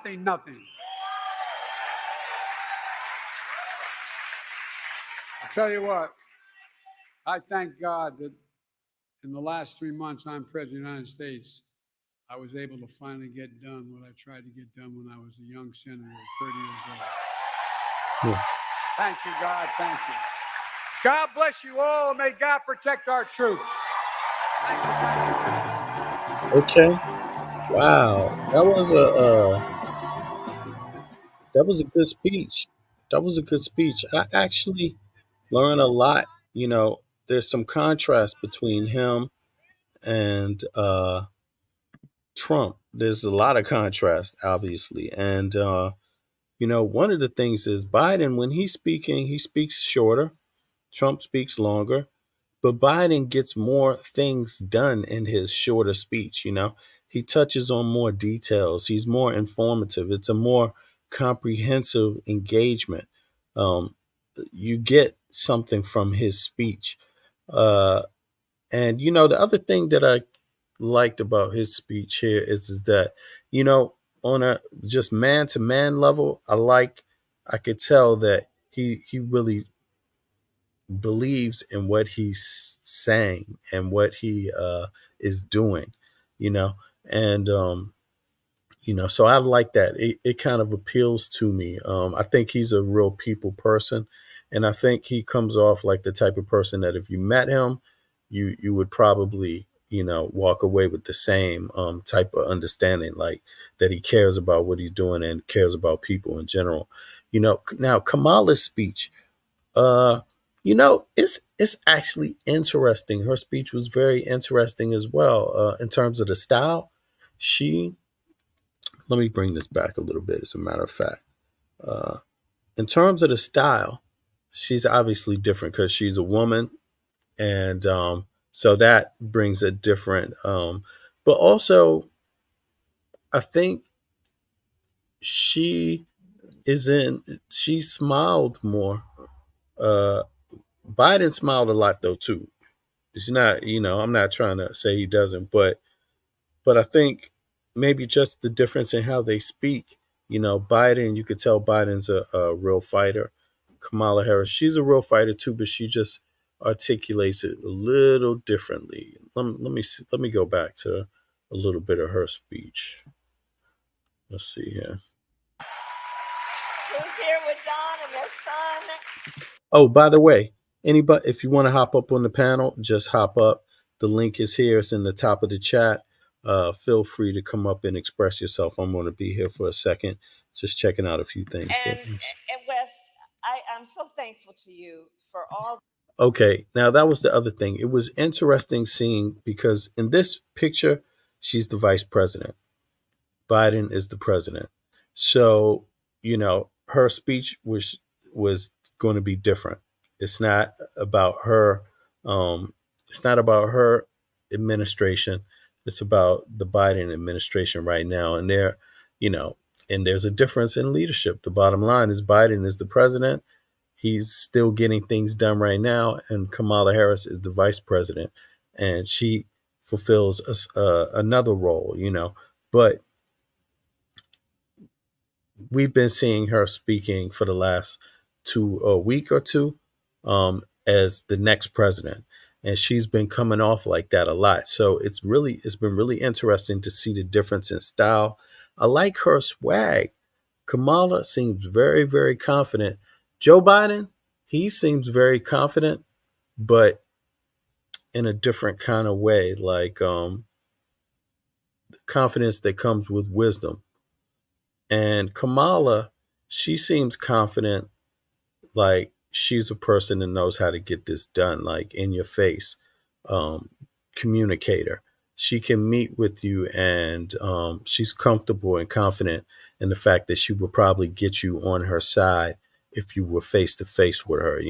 She comes off a little more bolder than Biden, but I don't mind either one, to be honest with you, because as long as they're about the American people, also about making life better for the American people in terms of the taxes they do pay.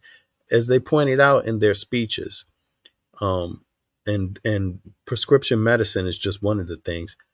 Americans get far less for their taxes than other NATO nation citizens get. And Americans need to know that. But there seems to be this fight in America that's very strange. Like, there's one where they look down on that, you get things cheaper. Why is that? There must be some bad reason why. No, it's because they regulate the corporations. The corporations aren't, when it comes to the main necessities, they're not able to price gouge. There's a third of the economy that's open capitalism, another third that's not. And then, from there that you have to work within more restraints. And then from there, then there's the municipality, the functioning of the government, and people do quite well. Perhaps, and also I'm in one of the places that is doing very well regarding healthcare. I'm in Denmark, I'm in Copenhagen, but I'm from the US, so I know both sides of it. I mean, I grew up in the lawless America, the Reagan America, Carter, Reagan, where the unions were looked down on. I mean, I grew up in the generation where unions basically weren't there and did far less than other NATO nations, So when I hear these kind of speeches, I'm very happy because I'm a person that is aware of what others get in other NATO nations for their tax dollars versus what Americans don't get. I know it for a fact.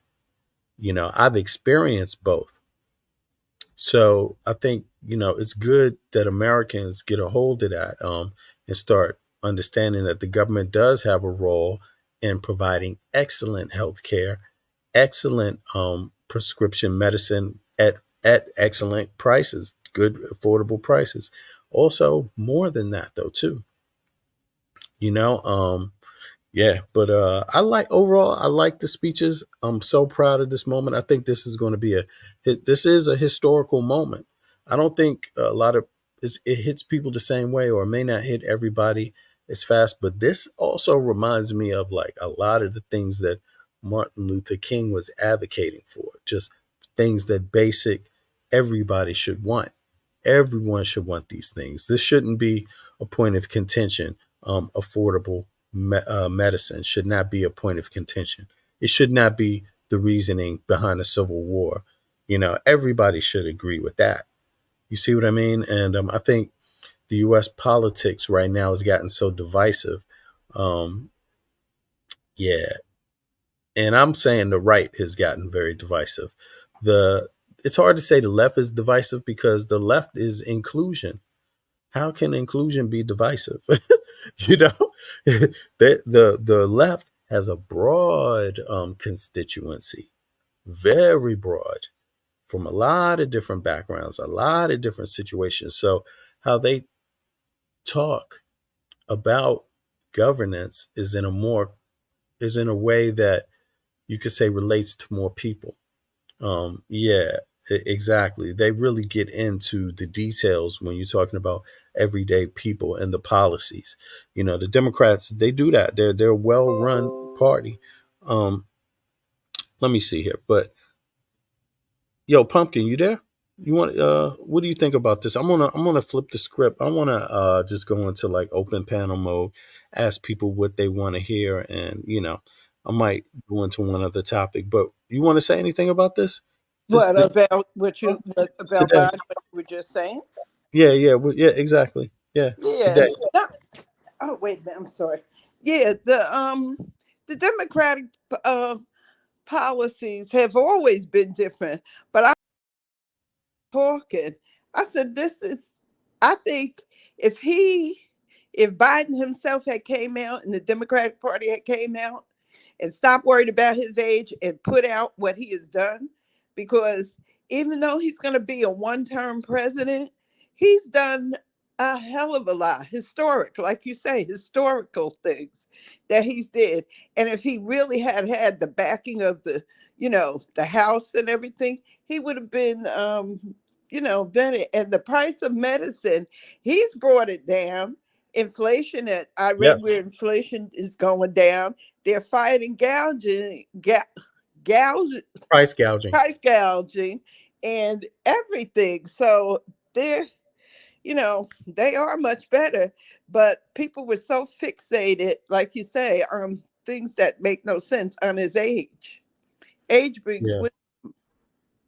Yeah, Biden have a lot of wisdom. Biden definitely, it's just my opinion, but in terms of politicians, in terms of center left politics, he's definitely the man. He knows the players, he knows the history, who's been voting on what, the other members of Congress, Senate, and governance. That matters.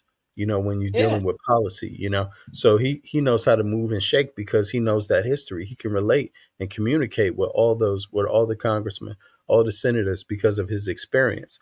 So he could call them to task, and so when Biden doesn't have to stick his shoulders out, because when he walks in the room, you have to at least know that. Right. He has a lot of experience, probably more experience than the rest. And he knows how to compromise. He knows how to get in and compromise. You see what he did with the border bill? He compromised and gave them, to me, I thought he gave too much to them, but he did it. They still didn't pass it, and I think because they want to play games with that. They don't want to solve the border. They want to politicize the border. He's a strategist. Mm-hmm. And I think he knew all along. This is my opinion. I just think he knew all along he was going to step down. I think he knew, but I think he did it strategically. He waited until Trump accepted the nomination for president, and then he waited for when Trump picked Vance. He let the Vance accept the nomination, and then he stepped down. I think that was purposely done, for a strategic reason. Yeah, well, I think they have I think they probably evaluated several paths, so I think they already have these things in mind, even if they don't discuss them openly in the to the media. They already have thought these things through. So I think, yeah, I agree with your analysis 100%. I myself don't mind Biden's age. I think that the party, though, what the party was leaning towards is like they want somebody that is ready to go out there and walk all over Trump. And Trump, in terms of his style, Biden is a polite, dignified man. Yeah. So he has substance to what he says. So the problem with that is that you're He putting him was up against a person with no substance and is undignified. And so undignified and no substance wins against dignified and substance in this situation. You know, when you're talking about debating and the public speaking, right? Now, but Kamala, she's kind of like in between, you know. She can do both because yeah, she can do both, and I think it's just part of her style that she brings to the table. But in terms of policy, in terms of effectiveness, the bottom line is that Biden has probably been the most effective U.S. president in history. You know, yeah. that's my opinion. I No, don't think you're dealing with an average one. If you dismiss his work, then you may, I don't even understand what you've been watching. But go ahead, Pumpkin. no, I was gonna say he's been the most influential and the most historic. Lyndon Johnson, since Lyndon Johnson, the Great Society, Lyndon Johnson's program, the Great Society, and the War on Poverty. I mean, Hmm. you didn't have kids hanging on the corner then. Kids in the summer, kids got jobs. After school, they had jobs. Hmm. The educational system was still decent. It was Hmm. still decent. And so, but and even with Bill Clinton, he had certain things, opening up the schools at night for different things and stuff. The Republican Party is just it's gone. I don't see the Republican Party ever coming back like it once was. No, the death of the Republican Party, With it's going to Donald be interesting to see what it does to U.S. politics. I mean, I think it might result in some more parties emerging. Not because not.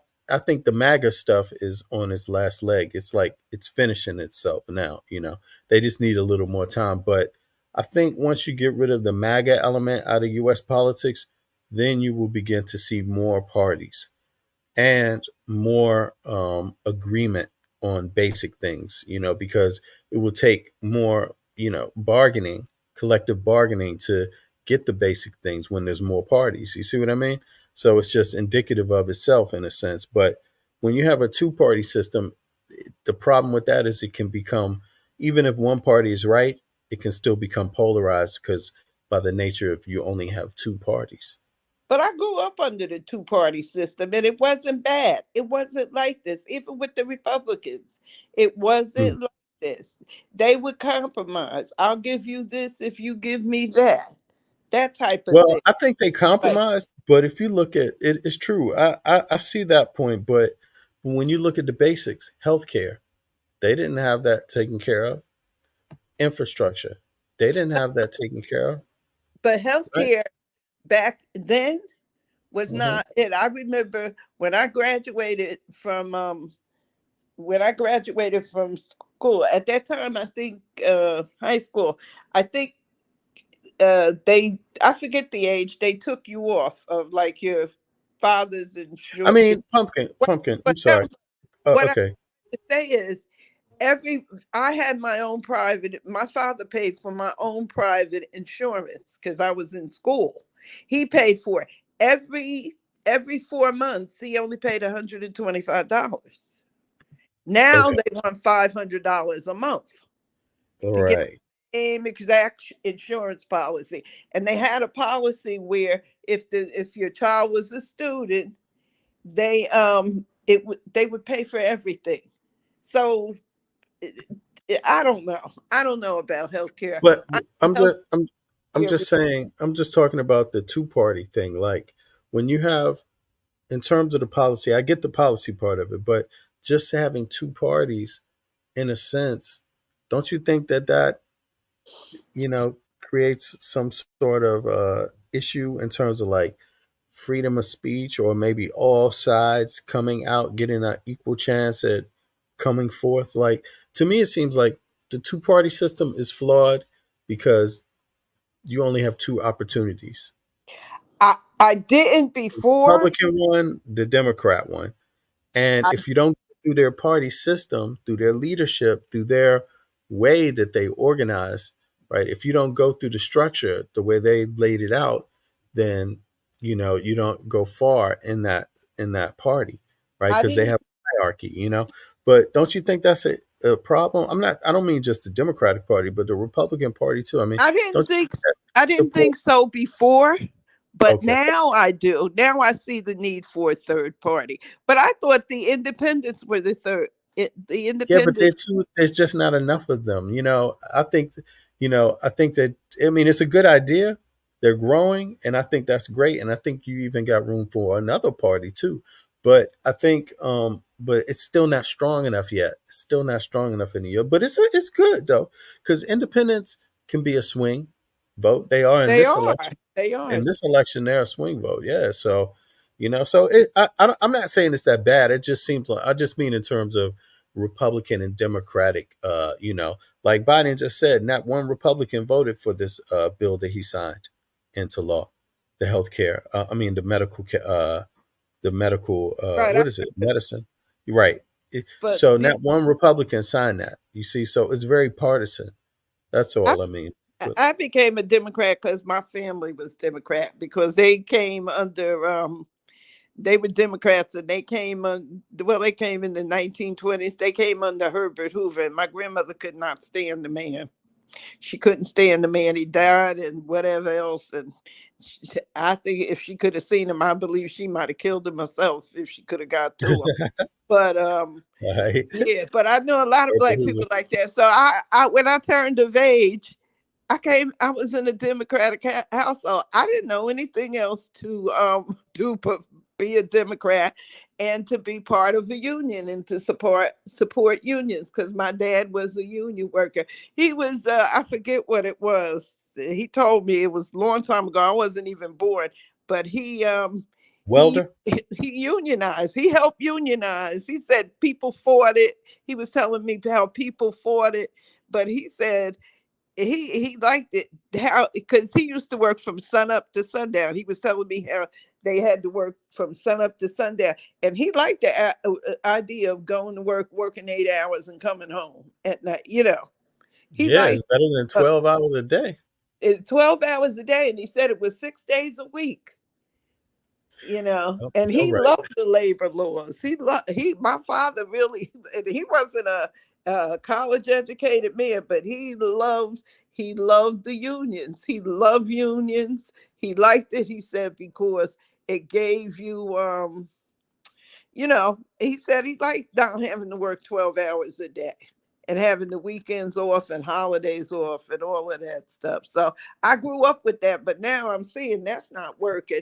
But I'm glad to see the auto workers are getting back in there. But I want to ask you this. Did you hear that Biden is supposed to be mad with Nancy Pelosi and Barack Obama because they didn't stick up for him? And he's going to just say what he got to say. This, I don't know, is that true? You think that's true? He didn't seem like he was mad I to don't. me. Who said that? I don't think so. I read it in Forbes. Forbes. They did an article. Somebody from Forbes magazine, that paper, and they wrote that he's mad and he's not going to be there for the.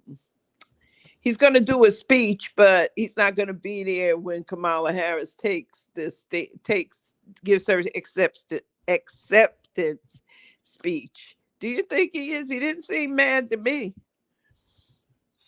I don't. It doesn't sound logical to me. But that's what they were saying. I think I sent it to you. I think it's just an article. I don't know. They've been saying this for a but minute. I said that could be somebody just wanting Trump to be in there. I think this Democratic election is going to be different. It's going to be way better than Donald Trump's. Donald Trump's was sorry. Well, I myself, I don't put too much into like these kind of articles that are speculative, that are based on some part speculation. So I would think, and even so, whatever their relationship is, it doesn't bother me. It doesn't concern me because I'm only interested in the outcomes. Not really like if they don't like each other personally, they have every right not to. But I'm not saying that's real. I think it's immaterial. It doesn't It's, even matter, you know. and I think it's false. Dude, there is so much false information out here. I mean, it's so Lots. much false stuff. You don't know what is true. Now, once MAGA is gone, people like I don't know if you ever heard of Officer Tatum. He's a jackass. Candace Owens, people like them. Are they gonna shut that down? Or they can't Candace Owens. What do you mean? In what way? shut it down because okay, she'll she talks whatever these MAGA people wants to say. She talks it. You have to Uh, listen to it, oh, you mean understand. shut it down, like shut down her mouth? Just shut Or down. Just shut down. When if you do false information, shut it down. oh, YouTube right. doesn't do that. YouTube doesn't do that. She doxes people. Candace Owens? Yeah, she'll dox people. She says she doesn't, but she does. I've been following her a long time because my sister was a follower of. She was a MAGA nut, but she died, so we ain't got You worried. know what?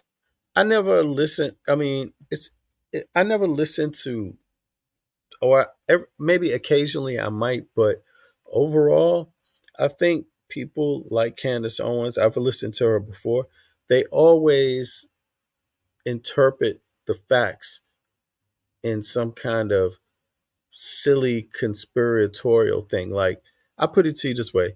You remember when a lot of people they're talking about pedophiles and babies, and they were talking about Hillary Clinton eating babies and all of this stuff, right?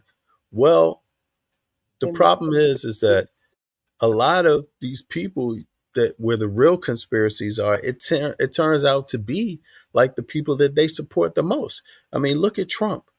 It's not an accident that Trump is their savior.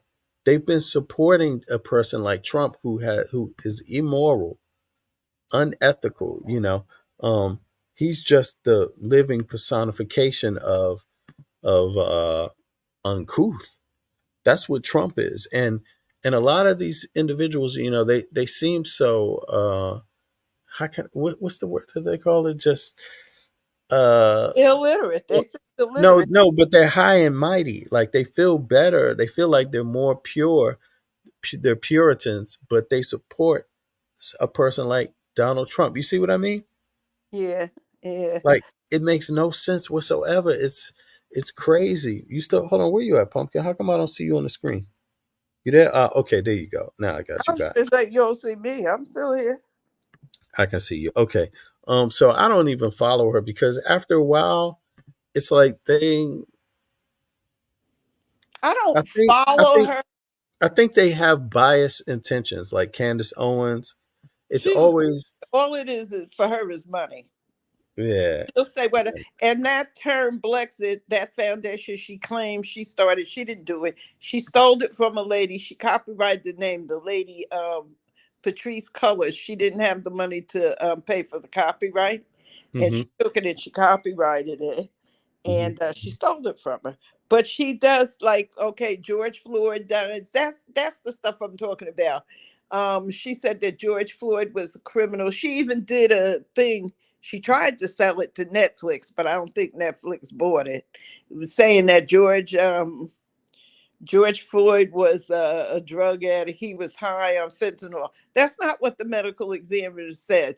He said that he did have fentanyl or something in his system, but his death was caused by asphyxiation of him being on his neck. That Mm. stuff. See, she does stuff like that. And then Sonia Massey, she said, I can't remember what she said, but I know she just said, I didn't even really listen, to be honest. She said something about Sonia Massey's death was a mistake. She had hot water in her hand. The woman had dumped, if anybody could look at that and see Oh, right. the water in the sink. So she had the pot. And he could have Yes. moved it. If she threw the pot, he could have moved away. As a matter of fact, She sides with white people in everything. She Even white does, right? people, yeah, you got to listen to her to believe it. That's what I'm talking about. Will they get rid of people like that? Like, well, that stuff. Will they stop that kind of stuff? That's what I mean. Uh, Take it that down. would be interesting to know. Here, let's check this out. Hold on. You talking about this story? Look at this. I did this little montage where the sister asked Trump about that very shooting. Here, let's check it out. Watch this. Someone from Illinois, and I'm not a Black woman, was shot the other day in her home by a deputy sheriff. The deputy has since been charged with murder. You said police would get immunity from prosecution if you win. You said police would get immunity from prosecution if you win. You said police would get immunity from prosecution if you win. Why should someone like that officer have immunity, in your opinion? Immunity? I don't know the exact case, but I saw something. Seen on body camera video opening her front door to her Springfield, Illinois home for the final time. After investigators say in the early morning hours of July 6th, she called 911 about a possible intruder. Massey at times seeming confused. Roughly halfway. Well, he might not. I mean, it depends. It depends on what happens. I'm talking about people that are much different cases of that. We need people to protect ourselves. And by the way, in Chicago, as an example, a few weeks ago, July 4th weekend, we had 117 shootings and 17 deaths. Nobody wants that. Nobody wants that. We need to have our police officers have the respect and dignity that. In this particular case, I saw something that didn't look good to me. I didn't like it. I didn't like it at all. So can you get a little more specific back to the community question? Who would make those changes? Well, right now, for the most part, people are protected by their unions, by their police unions, or by their police departments. I want justice for my baby. If a group of people would feel that somebody was being unfairly prosecuted because the person did a good job maybe with crime or made a mistake, an innocent mistake. There's a big difference between being a bad person and making an innocent mistake. But if somebody made an innocent mistake, I would want to help that person. What would those exceptions be? What would determine You go after somebody and it's a very close call and it's very dangerous. You know, the policeman's life and woman is a very difficult thing because sometimes you have less than a second to make a, life and death decision, and sometimes very bad decisions are made. Massey walks to her stove and picks up a pot of boiling water. It's difficult to hear what she says. That's when the deputy on screen, identified as Sean Grayson, replies.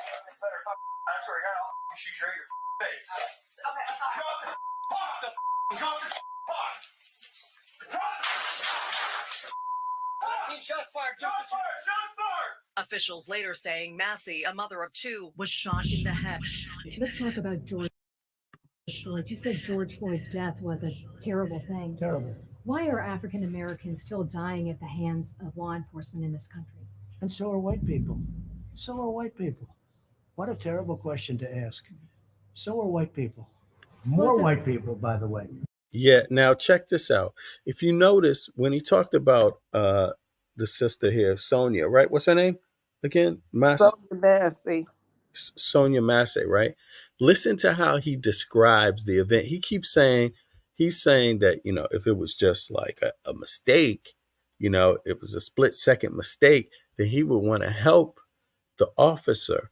He wouldn't want to judge him like, you murdered, you did this. It's so funny how he starts off saying one thing, there was something I didn't like, but he doesn't explain what he doesn't like. But the rest of his reasoning is a reasoning that goes to defend the officer in a split-second mistake. He's trying to make an excuse for that. Look at this. But that's what Candace Owens says, exactly what he says. It's a mistake. That's what I'm talking about. They need to get rid of that. It's too ingrained. Mistake? You don't need a gun in your hand if you can make a mistake like that. That's not just a mistake. That's a no can do. But have you seen his history? Actually, no. You know what? Let's go check.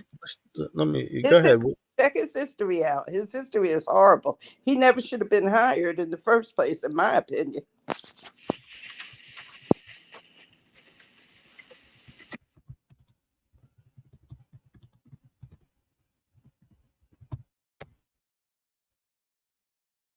It's this guy, right? Let's see here.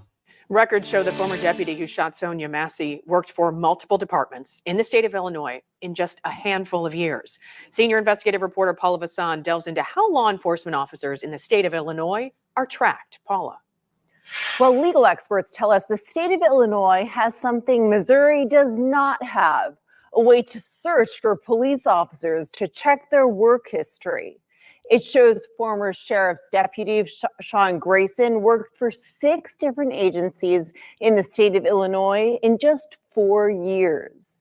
What? But the public website does not show. You hear that? 6 different police units or police, I forget what they're called, but You haven't heard it all. in 4 years. It gets Damn. even. Okay. All The right. full picture, revealing hired and separation dates without explanation. State records show 30-year-old Grayson hopped around as a part-time officer at 3 small departments. He had a full-time job at a 4th department and worked at 2 sheriff's offices, all of his jobs in central Illinois. We've also discovered he had 2 misdemeanor DWI convictions in Magopan County. The I-team is working to find out what's being done in the state to prevent officers with potentially bad track records from bouncing around. Industry sources tell us it's the responsibility of the Illinois Law Enforcement Training and Standards Board to allow an officer to be hired somewhere else. The I-team has. Yeah, don't they have a don't they have a local government? Don't they have a state They do. legislature? You And know, the guy who hired him resigned. But that's not even half of it. He was let out of the Army for the same time. He was dishonorably discharged from the Army. That right there should have been, no, you can't come, in my opinion. Okay. He was just a bad apple. He was Wow. he just shouldn't have been there. Let me see here. So I wonder if they have any detailed info. Well, I'm gonna check that out. I Yeah, seen some stuff I'm on okay. it because he was charged from the Army. The Army said he wouldn't listen. He was doing DWIs in the Army and he was getting into stuff. One police department fired him because they told him not to do a chase and he kept doing the chase anyway, and it was a big car accident or something. Look, I said, Oh, really? Okay. All right, I'm gonna check it out. All right, Pumpkin. I mean, yeah, I'm listening to you, but I'm doing stuff around the house, so I've been muting, but I'm listening to you. Yeah, well, I'm about to shut it down now. It's been like 2 hours now, so I'm gonna call it for this one. I'm just gonna shut this one. I'll be back in a little bit, but I appreciate the talk, and it was interesting seeing the speeches on the cost of medication and these kind of things in the U.S. I'm sure it's going to be more coming. You know, that's how effective the Biden Harris administration has been. Like, they have a lot of things always in the works. They have a lot of have an large impact on people's lives. So, all right. Well, I appreciate you, Bev. We wrap soon. All right. Okay. I'll see you back in a little bit. All right. Okay. Peace, everybody. Thanks a lot for tuning in. Those that hear the rerun, the playback, let me know what you think about it. Leave your comments also, and let me know what you want to discuss. I've been thinking about discussing this issue, the Israeli-Palestinian conflict. Also, I'm thinking about it. So let me know if you think that's a good idea. Peace out, everybody. Appreciate y'all. The ones that came later in my life, yeah. I appreciate all the blessings God has given me, and I want to repay it to you like this. Clap your hands. Everybody clap your hands. Introducing. This is the joint where we give shout outs to all the peeps, you know what I'm saying? You know we couldn't do this joint without spreading some love to the ones. Yo, check it. Yeah. If I just ruled the world, I would give y'all everything. yes, yes, we going out.